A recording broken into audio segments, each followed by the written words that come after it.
9 years. 9 years of wearing the rings that were supposed to be hers. And then the rain brought her back. Except she didn't know him. She didn't know anyone. And the boy standing beside her, the boy with Nia's eyes and Nia's fire, called Silas Daddy like he'd been waiting his whole life to say it. The rain hit Chicago that night like it had unfinished business with the city. Not the kind of rain that drifts, the kind that falls straight down, hard and deliberate, turning the streets into dark mirrors and making the gala lights bleed across the pavement in long, trembling streaks.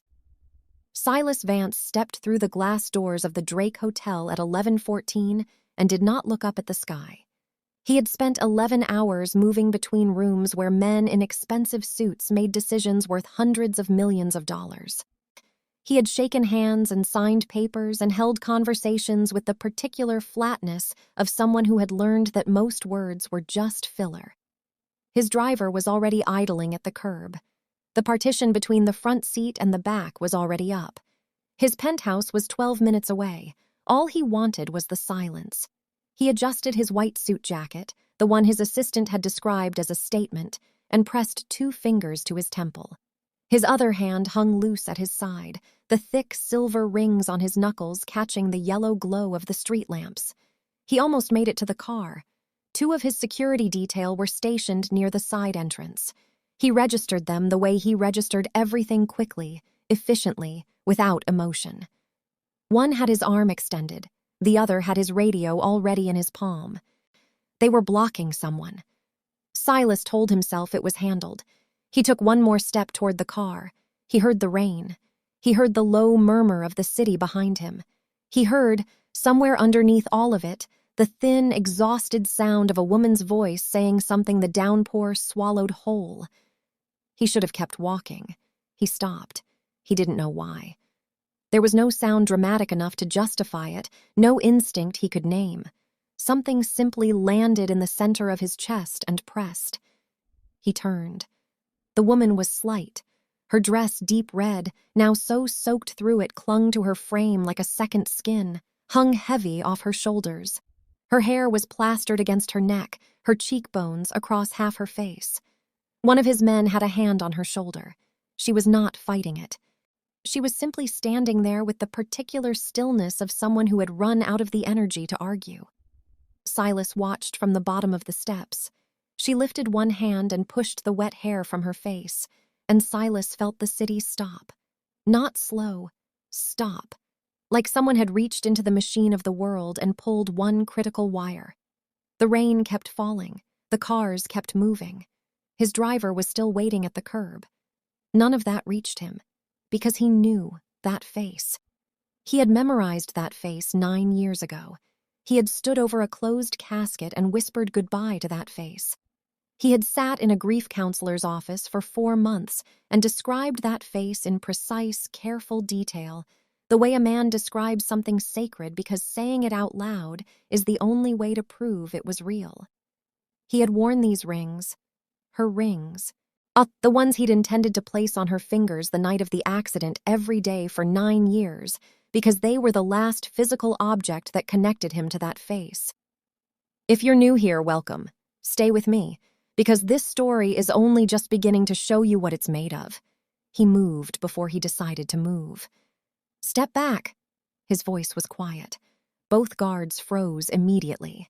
Silas crossed the wet pavement, rain soaking through the white jacket in seconds, and stopped 3 feet from the woman. She lifted her eyes. They were glassy, not afraid hollow, the way eyes look when they're searching for something they no longer have the map to find. She looked at him the way she might look at a stranger on a train present, polite and entirely without recognition. Something cold moved through Silas's chest that had nothing to do with the rain. He looked down.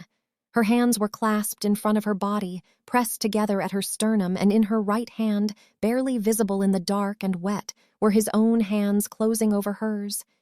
He had reached for them without thinking. The silver rings on his knuckles pressed against her fingers, and he felt the contact like a current, like something that had been waiting 9 years for this exact point of connection. She did not pull away. She looked at their joined hands with the quiet confusion of someone who is feeling something they cannot explain and does not have the words to name. Silas looked up at her face again. "What is your name?" he asked. She blinked slowly, her lips parted. She said nothing for a long moment, long enough that one of his guards shifted uncomfortably in the periphery. "I don't know," she said. Her voice was soft, worn thin, like fabric that had been folded and refolded along the same crease for too long.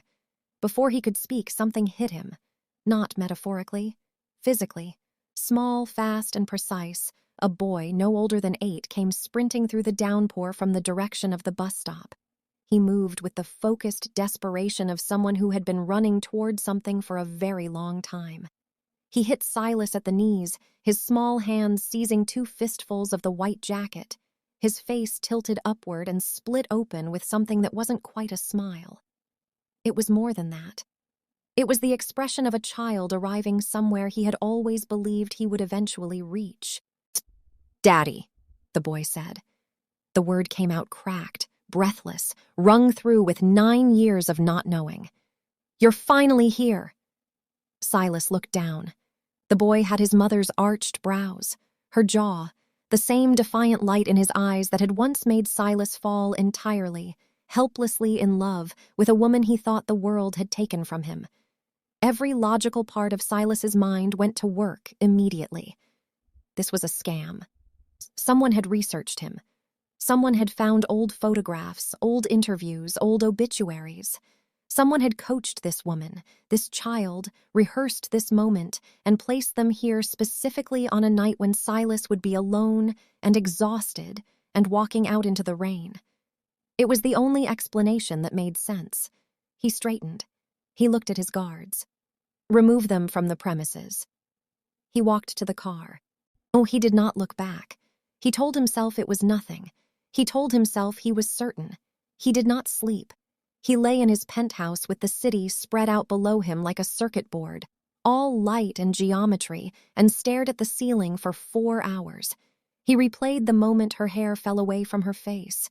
He replayed the hollow look in her eyes. He replayed the boy's voice.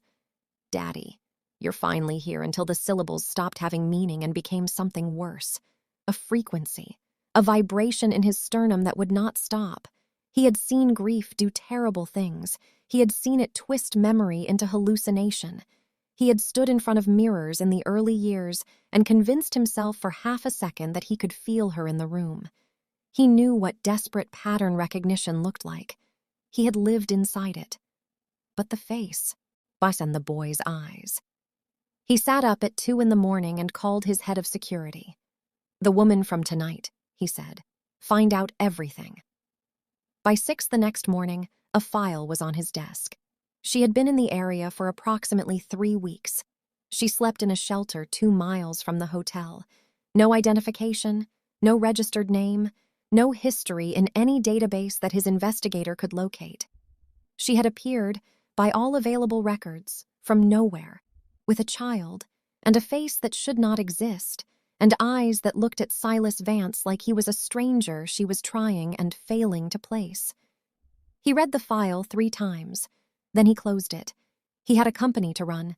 He had meetings at 8. He had 9 years of practice at being a man who did not flinch. 4 days passed. On the 5th morning, his assistant knocked on his office door mid-meeting. "Sir, there's a situation at the front desk." "Handle it. It's a child." A pause. "He won't leave. He says he needs to speak with you specifically. He told the receptionist he knows what you look like and he'll wait." Silas looked up. He already knew. The boy was sitting in the reception chair with his feet hanging 2 inches above the floor. He wore clothes that were clean but carried the particular tidiness of things washed carefully in limited circumstances. He had a small scratch on his chin. When Silas walked in, the boy looked up immediately, not startled, not uncertain. He looked up the way someone looks up when they have been waiting and have finally heard the specific footstep they were listening for. "You came," Kai said. "Where is your mother?" Silas asked. At the shelter. She's sick." The boy straightened slightly. "She told me not to come here. She said you wouldn't want us, but she's been having the headaches again and she won't ask for anything herself, and somebody has to." Silas looked at him. No performance, no rehearsed pathos. Just a child who had learned too early and too thoroughly that the adults around him needed help managing the weight of a world they hadn't chosen. "How old are you?" Silas asked. "8, the boy said. "I'll be 9 in March." Silas did the math without meaning to. 9 years ago. 9 months before this boy was born, Nia's car had gone off the road during a summer storm. The casket had been closed. The dental records had confirmed the identification. He had placed flowers on a grave every year since. His hands stayed still at his sides. His face stayed still. Something in the cavity of his chest did not. "What is your mother's name?" he asked. The boy tilted his head. "She doesn't remember. She says the headaches took a lot of things with them." He paused. "She called herself Noah. Someone at the shelter started calling her that, and she kept it because it felt close to something, even though she doesn't know what." Silas said nothing.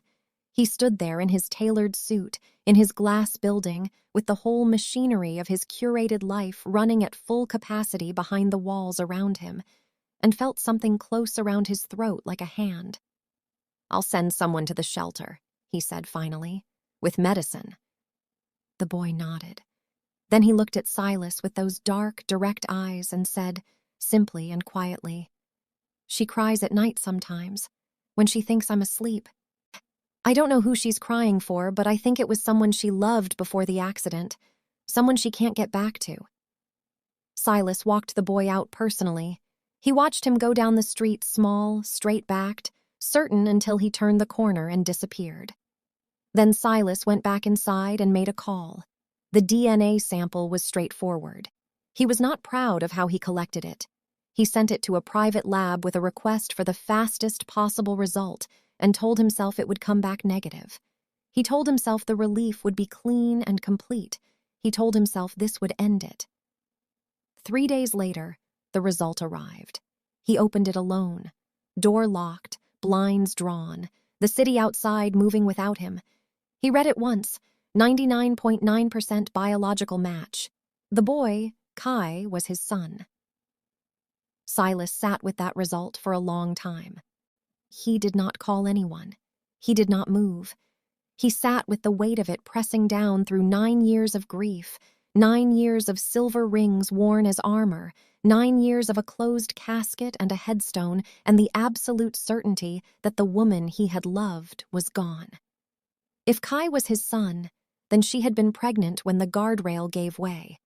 And if she was alive now, in a shelter 2 miles from his building, with no memory and a face full of ghosts, then the story he had been living inside for 9 years was not a tragedy. It was a crime. He stood. He grabbed his coat. He was going to her. And this time he was not walking away. The penthouse had not changed in 9 years. That was intentional. Silas had not hired decorators, had not updated furniture, had not allowed his housekeeper to do anything more than clean what was already there. The apartment was modern and cold and precise, all steel and glass and dark marble, the kind of space that looked like wealth and felt like a vault. He had lived inside it like a man who had decided at some point that comfort was a form of forgetting he could not afford. He brought them there on a Tuesday.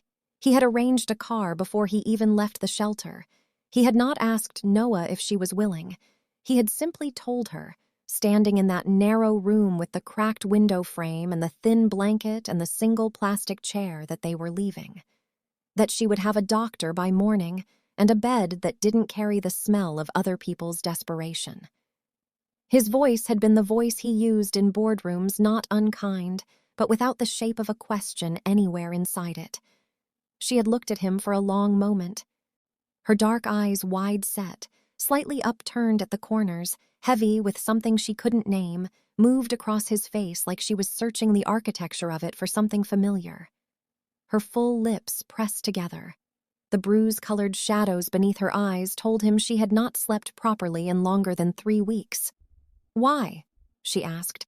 "Because I owe it to you," he said, "even if you don't know why yet."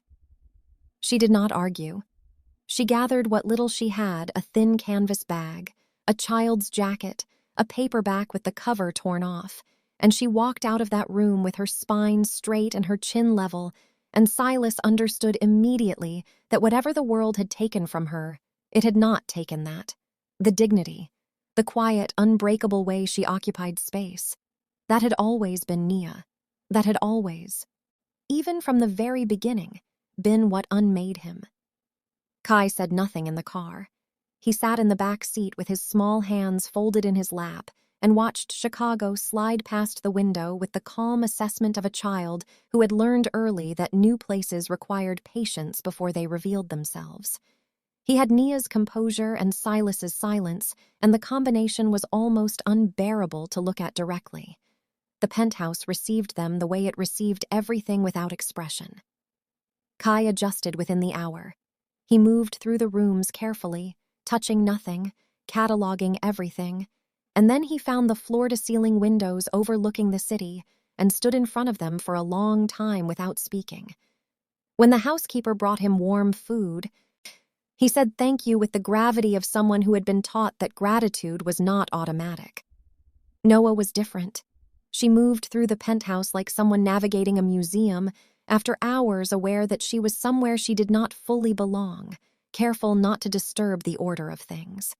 She thanked every person who spoke to her. She apologized for questions she hadn't even asked yet. She stood in the center of the guest room and looked at the bed, wide, white, layered in a way that probably seemed obscene compared to what she had slept on, and something moved through her face that she controlled before it became anything readable. Silas watched her from the doorway. "You don't have to keep apologizing," he said. She looked at him. "I don't know your name," she said. "I don't know why you're doing this. I don't know who you are to me or who I am to you, and every instinct I have says I should be suspicious." She paused. Her voice was steady, but her hands, pressed flat against the seams of her jeans, were not. "But I'm tired, and Kai needs medicine, so I'm here." "Those are good enough reasons," Silas said. "Are they safe reasons?"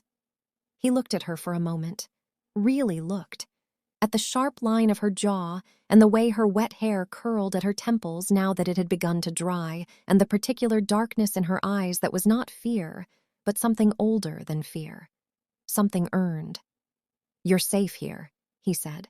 "I'll explain everything when I can explain it properly. But tonight, sleep." She did not thank him. She simply held his gaze for one more second, measuring, and then she turned toward the bed. Silas closed the door and stood in the hallway for a long time. The DNA result sat in a locked drawer in his study. He knew what it said. He had known, if he was being honest, from the moment the boy's face tilted up in the rain. Some truths don't wait for confirmation. They simply arrive and take up residence and dare you to argue with them. He went to his bedroom and sat on the edge of his bed in the dark and turned the silver rings on his fingers, one, then the next, the way other men reached for drinks or cigarettes. He had carried these rings for 9 years as punishment, as proof, as the only form of loyalty he had left to offer a woman he thought the universe had taken from him. She was 20 feet away, breathing, alive, and she did not know his name. He had survived grief. He was not certain he could survive this. The investigator's name was Marcus Webb. He was 53, recently divorced, and the kind of man who moved through the city's underbelly with the quiet ease of someone who had been swimming in it long enough to know which currents to ride and which ones would pull him under. Silas had used him twice before, once for a hostile acquisition that required background intelligence on a board member, and once when he suspected a CFO of offshore misdirection. Webb delivered results without unnecessary conversation, which was the only kind of professional Silas trusted. He called him at 6 a.m, the day after Noah and Kai arrived. 9 years ago, Silas said. A death. A car accident on Route 41 during a storm in July. The woman's name was Nia Caldwell. I need everything behind the official record. The attending physician, the identification process, the witness statements, whoever signed anything. Webb was quiet for a moment. Personal? Completely. Give me a week. He gave him 4 days before the first callback. The death certificate was real filed, stamped, registered with the county.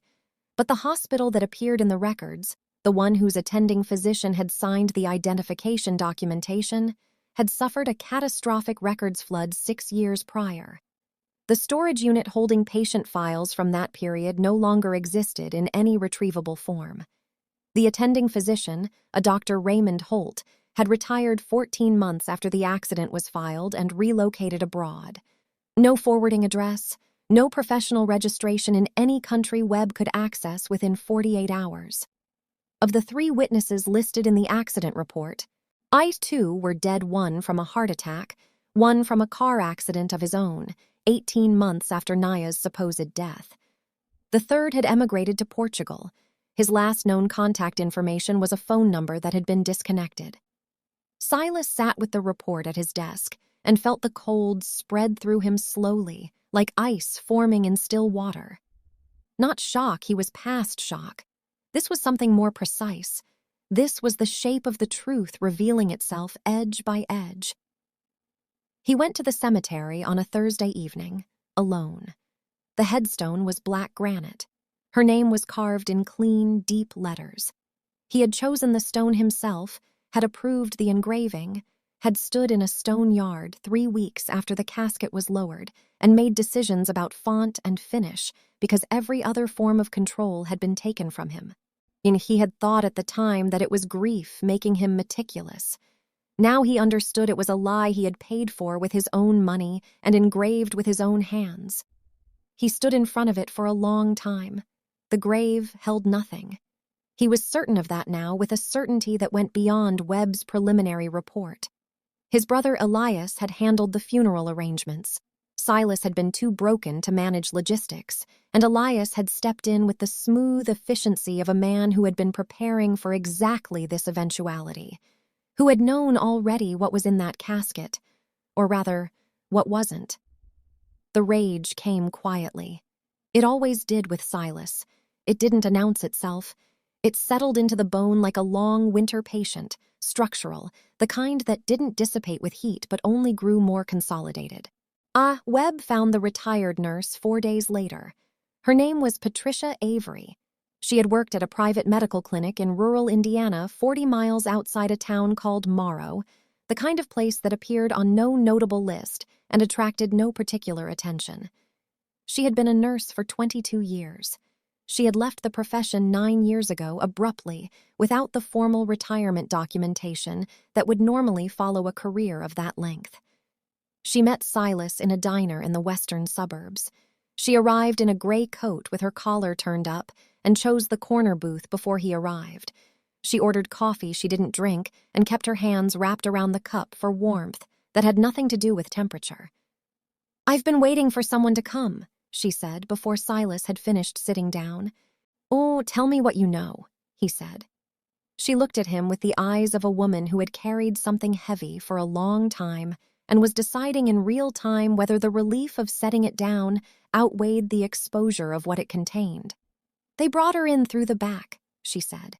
"2 men I didn't recognize and one I did. He worked for the Vance family. I'd seen him at an event the year before. She was unconscious. Head trauma. Severe." She stopped.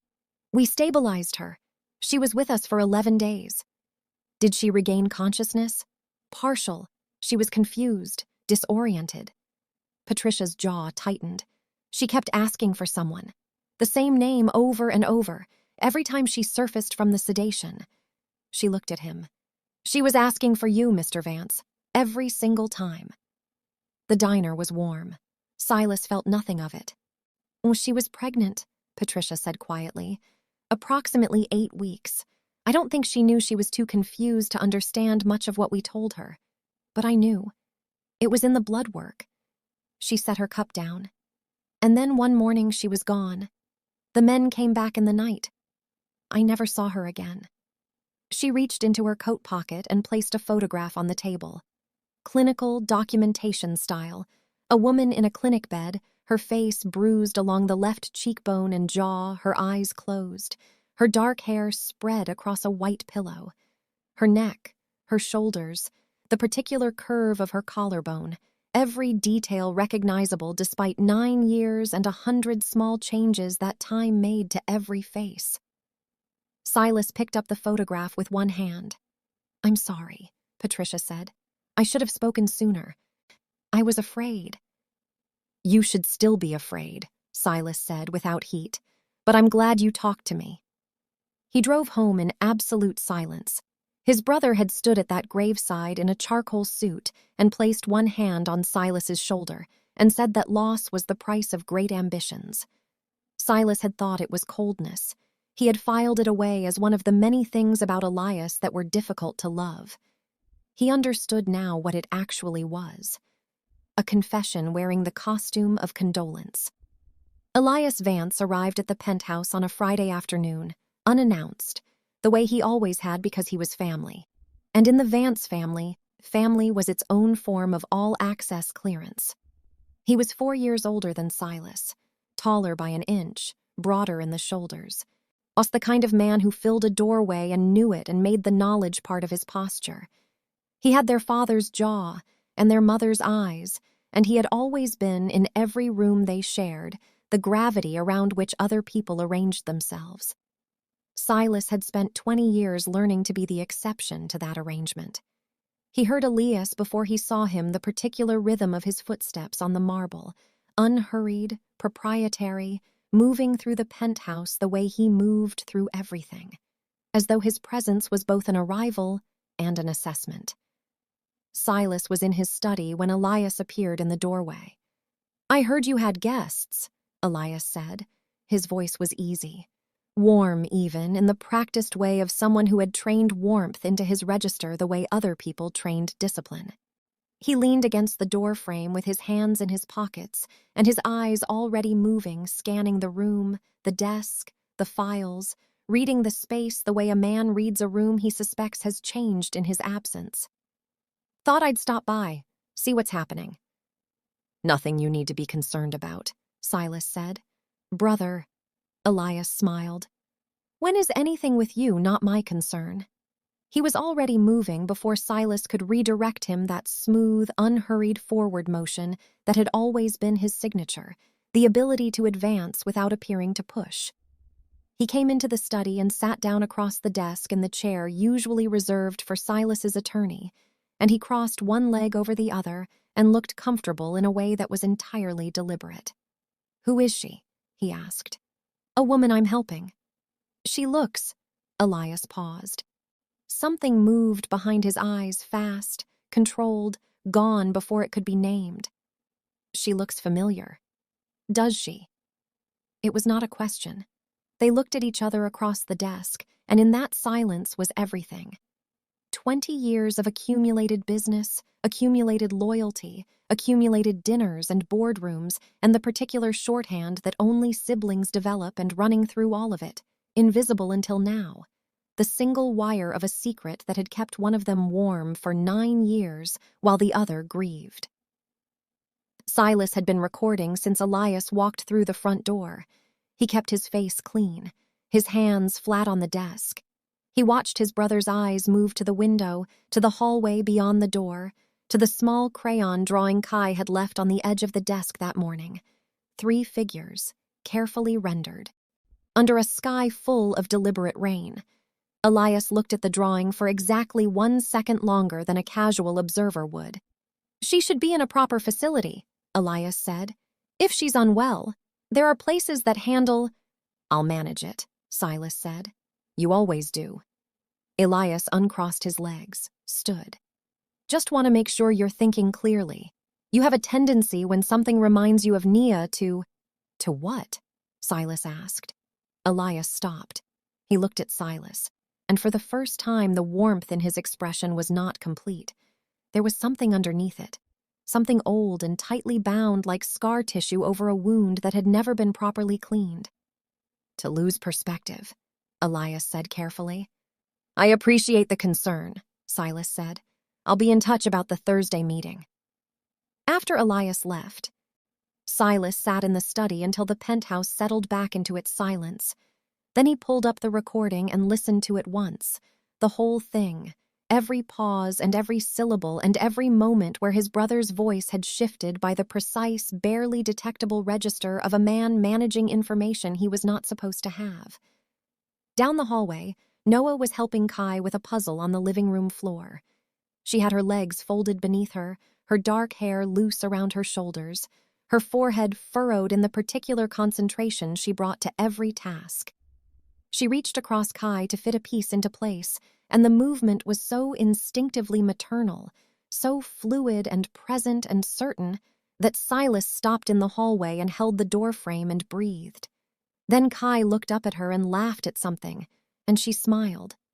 And the smile reached her eyes, wide and warm and completely unguarded, the kind of smile she used to aim at Silas on quiet Sunday mornings when the world had not yet decided to take her from him. Something in Silas's chest moved like a fault line. He turned and walked back to his study and locked the door and called Webb. "Elias just showed up," he said. "Whatever you have, accelerate it." The man's name was Douglas Rowe. He had worked for the Vance family for 19 years, first as Elias's personal driver, then as what the family referred to, in the careful language of people who had things to clean, as a logistics coordinator. He was 61 now, lived in a suburb 40 minutes from the city, and had, by all accounts, fully withdrawn from any life that required him to be visible. His neighborhood was the kind of quiet that people chose specifically because it asked nothing of them. Webb tracked him through a contact 2 weeks into the investigation. Silas drove there alone. No security, no driver. He parked 2 houses down and walked to the door in the kind of evening that Chicago produced in early fall, cold without being bitter, the sky that flat, bruised purple that came before real dark. Rowe opened the door and went the color of old wax. "Mr. Vance," he said. The words came out barely above a breath. "Invite me in, Douglas." The house was cluttered and dim. The curtains were drawn. There were bottles on the kitchen counter that spoke of long evenings spent in the company of something that made the volume of a man's thoughts more manageable. Rowe sat across from Silas at the kitchen table, and his hands would not stay still, turning a glass, adjusting it, turning it again, the body's small, honest translation of a mind under siege. Silas said nothing for a full 2 minutes. He had learned this from his father, who had learned it from his father before him, that silence, deployed correctly, extracted more than any question. People were not built to sit inside silence with a man who was not afraid of it. They filled it. They always filled it. Rowe broke on the 2nd minute. "I knew you'd come eventually," he said. He was looking at the table. "I told myself every year this is the year, and every year it wasn't." He finally met Silas's eyes. "I'm sorry. I know that doesn't begin to cover it." "Tell me everything," Silas said. "Don't edit, don't summarize. Just tell me all of it." What came out over the next 40 minutes was this. Nia had discovered the discrepancy 3 weeks before the accident.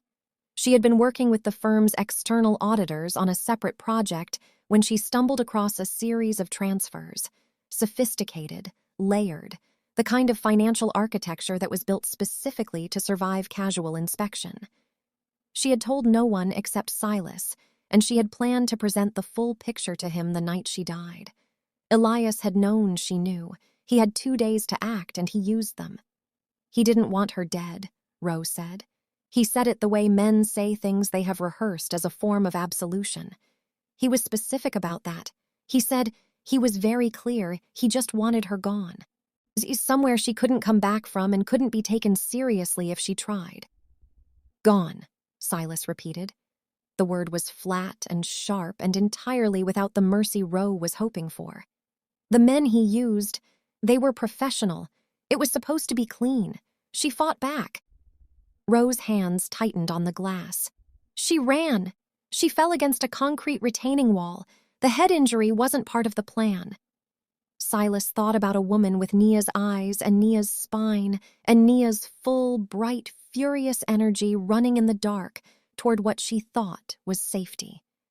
He thought about the crack of skull against concrete and the sound her body must have made when it stopped moving. He thought about 9 years of silver rings worn as grief and felt the cold in his chest harden into something that was not grief at all. Something far more useful. She tried to come back, Rose said quietly. 3 years after. She had recovered enough, patchy still, but she had pieced together fragments. She made it as far as the interstate before Elias's people found her. He swallowed. They didn't touch her. They found the boy. Kai was 3 years old. They made her understand what would happen to him if she kept moving toward Chicago. The kitchen was very quiet. She went back, Silas said. She went back. Silas stood. He buttoned his coat. He looked at Ro for a long moment, at the lines in his face, the slump of his shoulders, the particular defeat of a man who had spent the better part of a decade losing arguments with his own conscience. "You're going to say everything you just told me," Silas said, "on record, to my attorney, and then to the authorities." Ro nodded. He looked relieved in the way that people look relieved when a weight they have been carrying since the moment they made the wrong decision is finally, formally, lifted from them and placed where it belongs. Silas drove home fast. He did not turn on the radio. He sat with the acceleration and the dark and the image of a 3-year-old boy used as a leash to keep his mother in exile, and he let that image settle into the part of him that planned things with the patience and completeness of someone who understood that revenge executed too quickly was just violence. Revenge executed correctly was architecture. He walked into the penthouse. Noah was in the kitchen, her back to him, her dark hands wrapped around a mug, her hair piled loose at the back of her neck. She turned when she heard him. She looked at his face. "Something happened," she said. It wasn't a question. She had always been able to read him. Even now, with 9 years of her own history missing, some part of her registered his frequencies like a language she had not forgotten, only misplaced. "Yes," he said. "Is it about me?" "Yes." She held his gaze. Her jaw was set. Her eyes were steady. She did not look like a woman who wanted to be protected from information. She looked like a woman who had already survived things she did not yet know the full shape of and who was finished being managed. "Tell me," she said. "Not tonight," he said. "Tonight I need you to trust me with it for a few more hours." She was quiet for a long moment. The kitchen hummed around them. Rain had started outside, light, preliminary, nothing like the violence of the night they met. "You're angry," she said. "Ain't you?" "Yes. Not at me. Never at you," he said. She searched his face. Something shifted in hers, something small, cautious, the first millimeter of a door that had been sealed for a long time, beginning to consider the possibility of movement. She nodded. She turned back to her mug. Silas stood in the kitchen doorway and understood that the war was no longer theoretical. His brother had taken 9 years from this woman, 9 years from his son, 9 years from whatever they might have built together in the life Elias had decided, without consultation, they would never get to have. He was going to take everything back, every single piece of it. The board meeting was called for a Thursday. Silas had scheduled it under the pretense of a third-quarter review, the kind of meeting that appeared on the agenda to be about numbers and projections and the kind of structural analysis that made board members feel they were earning the premium of their involvement. Elias would attend because he always attended, because the company had been his theater for 2 decades and he was incapable of staying away from the stage. Silas wore white, the same white as the night of the gala, the same white as the night the rain brought Nia back to him. He had not planned it consciously, but when he stood in front of his closet at 6 in the morning and his hand moved to the white suit jacket without hesitation, he understood that the body sometimes made decisions ahead of the mind.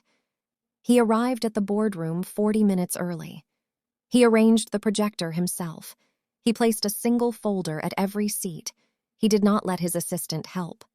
He poured his own water and stood at the window and looked at Chicago, the way a man looks at a city he has been at war with for 9 years and is now, finally, prepared to stop losing. The board filed in at 9. 8 men and 2 women, all of them senior, all of them accustomed to the formal choreography of these meetings. The agenda, the preliminary pleasantries, the careful diplomatic navigation of competing interests dressed in the language of consensus. Elias arrived last. He walked in a charcoal suit and sat at the far end of the table and looked at Silas with the easy, practiced attention of a man who expected to be the most prepared person in the room. He looked at the white suit. Something moved in his eyes, quick, suppressed, filed away. Silas let the meeting begin normally. He moved through the first 15 minutes with complete unnerving professionalism. Projections, regional breakdowns, a discussion of the European expansion timeline that the CFO had been pushing for 8 months. He watched the room relax into its usual rhythm. He watched Elias relax. Then he clicked to the next slide. It was not a chart. It was Rose's recorded confession, transcribed in full, every word printed in clean 12-point type against a white background, timestamp in the upper right corner, Webb's verification seal at the bottom. The room went very still. Silas let it play, not the recording itself, but the silence of people reading. He watched their eyes move down the page. He watched the CFO's pen stop moving mid-sentence. He watched the 2 board members closest to Elias shift imperceptibly in their chairs. He clicked to the next slide, Patricia Avery's testimony, the clinic in Indiana, the documentation photograph of Naya in the clinic bed, the description of 2 men and 1 familiar face arriving through the back entrance in the middle of the night. The description of an unconscious woman with a head injury who spent 11 days sedated in a facility that no longer carried records of her presence. He clicked again. The fraudulent death certificate, the retired physician, the deceased witnesses. He clicked again. The DNA result. And then he set down the clicker and looked at his brother. Elias's face was a controlled surface. He had always been extraordinary at surfaces, but the surface was doing work now, visible, effortful work, and every person in the room could see the labor of it. 9 years ago, Silas said, a woman named Nia Caldwell discovered that the Vance firm's capital reserves had been systematically misappropriated through a series of transfers structured to survive audit. She planned to bring that information to me. She never got the opportunity. He paused. Because she was intercepted, assaulted, and left with a traumatic brain injury and a false identity on the side of a road in rural Indiana while 4 months pregnant with my son. The boardroom held a specific species of silence, the kind that happened when a truth landed that was too large to immediately process. The man who arranged this, Silas said, is sitting at this table. Elias moved then. He pushed back his chair in a controlled motion and stood and looked at Silas with the eyes of a man who had gambled on one outcome for 9 years and was only now arriving at the full cost of losing. You don't understand what you're doing, Elias said. His voice was low, precise, stripped of the warmth now entirely. That had been a costume, and the costume was on the floor. You are burning something it took 3 generations to build. I buried my loyalty 9 years ago, Silas said quietly, at an empty grave you built for a woman who was carrying my child. He reached under the table and placed a second folder in the center. By the time you leave this building, there will be federal agents in the lobby. I would suggest you have something prepared for them other than that particular expression. Elias looked at him for one long, final moment. And in that moment, underneath the control and the performance and the decades of practiced authority, Silas saw something that surprised him. Not remorse, exactly, but the recognition of a man confronting the architecture of a decision he had made in 2 days 9 years ago and had been living inside the consequences of ever since. It was not enough. It would never be enough. But Silas saw it. Family loyalty, Elias said, quieter now. Family, Silas said, is a woman in a shelter with a traumatic brain injury and an 8-year-old boy who grew up without a father. That's what family looks like when you're finished with it. He looked at his board. The meeting is adjourned. My attorney will be in contact with each of you regarding the transition of oversight. The agents were in the lobby when Elias arrived. He did not run. He was, whatever else he was, a Vance. He walked to them with his hands out and his face settled into a particular final composure, and he did not look back at his brother standing at the top of the stairs in a white suit as the elevator doors closed. Silas stood there for a long time after the lobby cleared. Then he reached into his pocket and looked at his phone. He called Noah. She picked up on the second ring. "It's done," he said. She was quiet for a moment. "Are you all right?" "No," he said. "But I will be." The weeks after Elias's arrest moved differently. Not slowly. Nothing in Silas's life moved slowly, but with a new quality of texture. As though the air pressure had changed. As though the city was the same city, but the light was landing on it at a slightly different angle, and everything that had been flat was beginning to reveal depth. Noah's therapy sessions were 3 times a week now. Her therapist was a woman named Dr. Harmon, quiet, precise, the kind of professional who treated silences as data rather than gaps. She reported to Silas weekly, with Noah's consent, on the broad strokes of the recovery, not the content of the sessions, but the direction of them, whether the fog was lifting, whether the fragments were beginning to find their connections. Most days, the report was measured. Incremental, the kind of progress that required patience from a man who had always operated at the speed of resolution. Some days, the report was different. He came home on a Wednesday evening to find Noah standing in the hallway outside the study. She was holding a framed photograph that his housekeeper had brought out from storage. One of many things that had been carefully archived in the years after the accident. Not discarded, not displayed, simply held in the interim space of things Silas could not bring himself to either look at or release. In the photograph, they were at a restaurant. He was saying something. She was laughing. Her head tilted back slightly, her eyes bright and completely unguarded. Her dark skin luminous under the amber light of the restaurant, her smile the kind of smile that made the people at nearby tables turn without knowing why. He had been in the middle of a genuinely terrible joke. She had found it funnier than it deserved. Noah was staring at the photograph when he came in, her right hand pressed to the wall as though she needed the support. Her shoulders had the particular stillness of a body in the middle of processing something too large for the nervous system to absorb all at once. "Noah," he said. She turned. Her eyes were wet. Not crying. On the edge of it, balanced there, the way a person stands at the top of a staircase they are not yet sure they are ready to descend. "This woman," she said. Her voice was barely above a whisper. "I know this face." She pressed the photograph to her chest. "It's like looking into a mirror that's showing me a room I've been locked out of for years." Silas crossed the hallway slowly and stopped in front of her. He did not reach for her. Not yet. He understood that she was standing at a threshold and that the wrong movement could close the door. "That's you," he said. 9 years ago. That's you." She closed her eyes. A tear slid down the curve of her cheekbone, catching the hallway light as it fell. "Why can't I get there?" she said. Not to him, exactly. To the locked room. To the version of herself in the photograph who had laughed without restraint at a restaurant table with a man who loved her. "Why can't I just remember?" He had no answer for that. He stood beside her in the hallway and let her grieve the distance between the woman she had been and the woman she was trying to find her way back to. He did not try to close the gap with words. He simply stayed, present, steady, the way he had not been able to stay 9 years ago because 9 years ago he had not known there was anything left to stay for.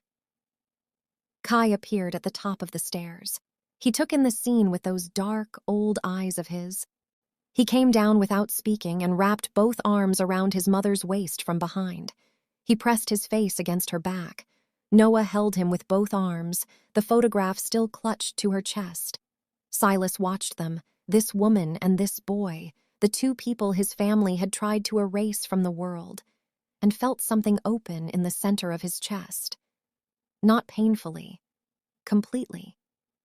That was the night Silas stopped being the man who ran the firm first. He took Kai to the park the next morning. Not because his assistant had scheduled it, not because it was strategically useful, but because the boy had mentioned in passing, with careful casualness, that he had never been taught to throw a ball properly. Silas, who had not thrown a ball in 20 years, had bought one on the way and spent 90 minutes in the cold being corrected by an 8-year-old who had more athletic instinct than he let on. When they came home, Kai went straight to Noah and told her, with great seriousness, that Silas needed additional coaching. Noah laughed. It was the second time he had heard it in 9 years. He had counted. He would always count. He started showing her photographs carefully, not all at once, not with pressure or expectation, but the way you introduce someone to a landscape they have lost, one landmark at a time. The restaurant, the park near her old apartment, the lake on an ordinary Tuesday, the coffee shop on a street she had walked every day for 3 years. She sat with each one, sometimes for a long time. Or sometimes she would reach forward and touch the surface of the photograph with one fingertip, like the contact itself might conduct something. Sometimes it did. Small things surfaced first. A song she could hum without knowing why, 3 bars of it, the opening of something she had loved, the smell of a particular coffee blend that made her stop in the middle of a grocery store and stand very still. The muscle memory of piano keys. She sat at the instrument in the living room one afternoon and played 3 chords that she had no conscious recollection of learning. And then she took her hands back like she had touched something that burned. "I was afraid of that," she told Dr. Harmon. "Afraid of what?" Harmon asked. "That if I remember too much," Noah said, "I'll have to feel all of it." Harmon was quiet for a moment. "Yes," she said. You will." Noah was quiet. "Will it be worth it?" Harmon looked at her. "What do you think is on the other side of it?" Noah thought for a long time. She thought about a man in a white suit standing in the rain. She thought about silver rings on cold fingers. She thought about the way he stood in doorways, still, present, taking up exactly the space he needed and no more. "I think someone is waiting for me on the other side of it," she said. She was right. He was. The gala was Silas's idea. His attorney had suggested it, a formal announcement of the transition of firm leadership following Elias's removal, a signal to investors and partners that the house was in order, that the Vance name was not the story it had briefly appeared to be. These events were theater, but they were necessary theater. The city ran on the performance of stability. He had not expected Noah to want to come. She brought it up herself on a Tuesday morning over coffee with the directness she had always possessed in the bone, undiminished by amnesia, undiminished by 9 years, the same quality that had made him fall for her in the first place. "I want to come," she said, "to the gala. I want to stand beside you." He looked at her. "You don't have to."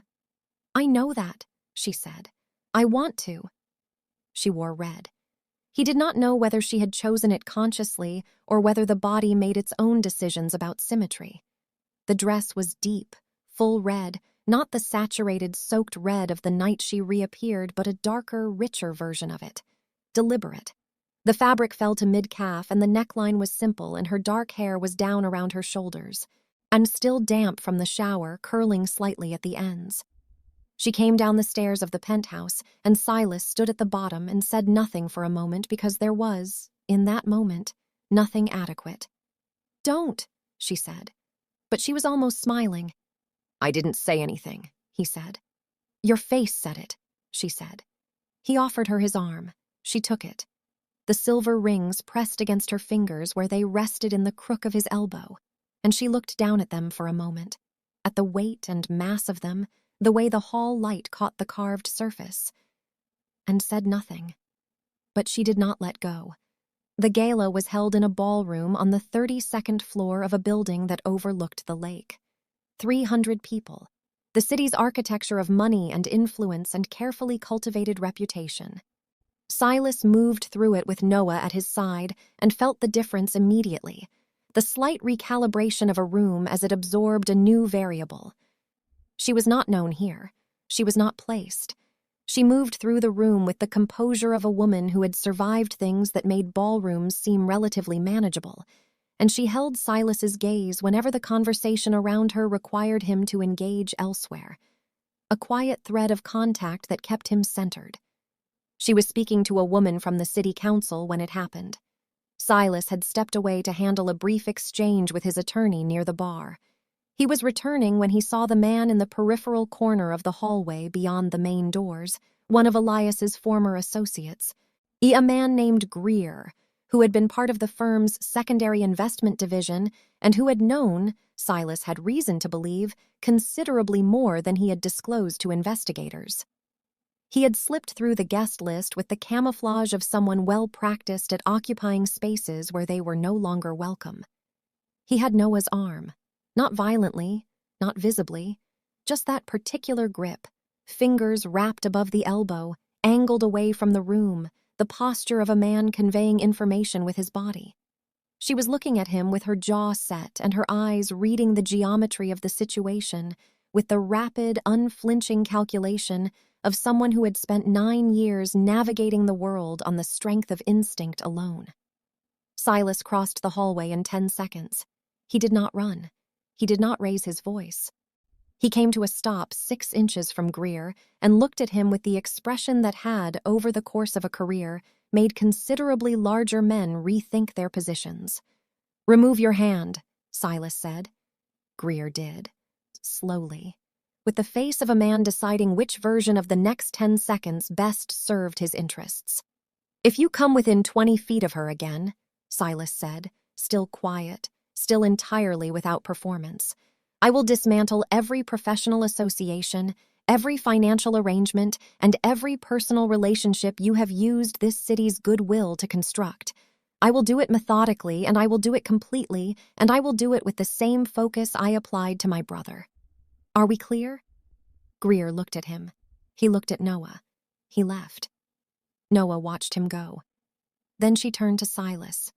She looked at him with an expression that he had not seen on her face since she came back, something complicated and warm and slightly exasperated and deeply, unmistakably familiar. "You didn't have to do that," she said.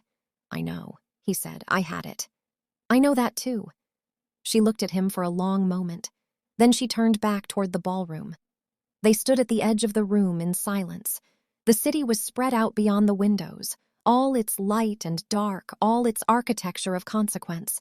The chandelier above them threw the light in every direction, and it caught the silver rings on his hand and refracted it in a way that was almost theatrical, almost planned.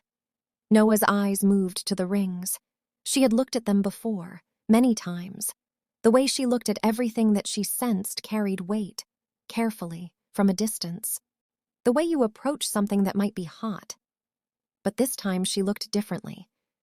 This time she reached out and touched the largest ring with one fingertip, and the contact lasted 2 full seconds before she pulled her hand back. She turned to him. "When did you start wearing them?" she asked. "The night of your funeral," he said. "I've worn them every day since." She was quiet. The light was still moving across the silver. "They were meant to be hers," she said. Not a question. "Yes," he said. Something moved through her face, complex and swift, the way weather moves across water, too fast to name each element but visible in total. She touched her own collarbone with her free hand, pressed 2 fingers against the hollow of her throat, the way a person presses on a bruise to check whether it's still tender. "I remember something," she said. He went completely still. "Not all of it," she said quickly. "Just a shape, a feeling." She was staring at the rings. "Rain, and your hands, and something I wanted to tell you that I didn't get to say." Her voice dropped. "I didn't get to say it." "Noah, Nia," she said. The word fell between them. She looked up at him. Her dark eyes were wide and wet and entirely present, not hollow anymore, not glassy.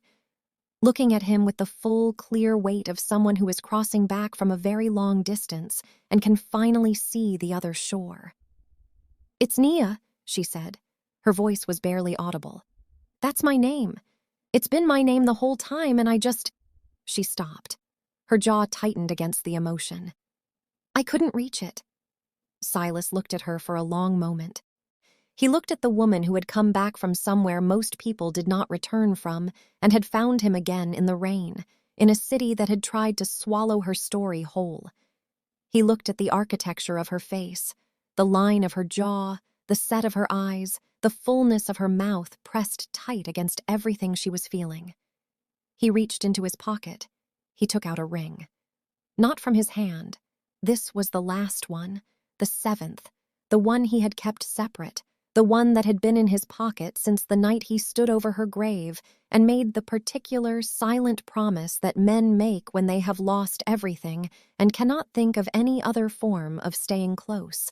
He held it out in his open palm. Silver, heavy, carved with the same pattern as the others. She looked at it.